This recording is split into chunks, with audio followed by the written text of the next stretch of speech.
इंतजार हुसैन पंजूथा वो आदमी है जो बाहर की पूरी इंफॉर्मेशन बगैर लगी लिपटी के, कड़वा सच भी है तो हर चीज इमरान खान के सामने रख देता है।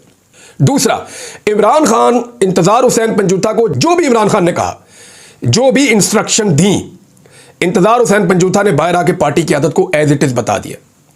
कोई चीज छुपा कर नहीं रखी, कोई चीज, यानी आपको याद होगा जब एक इशू हुआ था तो पार्टी डिवाइड हो गई थी शेर अफजल मरवत वाले मामले पे।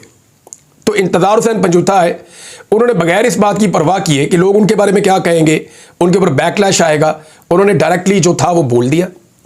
तो इस आदमी को इस बात की परवाह नहीं थी कि उसको कितना डैमेज होता है या लोग उसके बारे में क्या कहेंगे।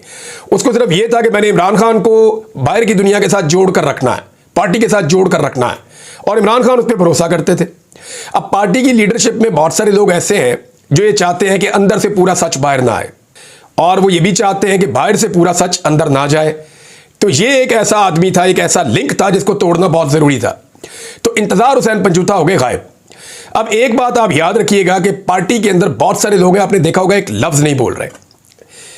अगर वो ना बोले ना अगले 2-3 दिन तक, तो फिर मैं बोलूंगा। मैं बताऊंगा कि इंतजार हुसैन पंजूथा ने गिरफ्तार होने से पहले या अगवा होने से पहले मुझे एक दिन पहले क्या कुछ बताया था। मुझे क्या कुछ बताया था कि मैंने किस किस बंदे को क्या क्या पैगाम पहुंचाया और उस बंदे ने आगे से किस किस्म का रद्द-ए-अमल दिया।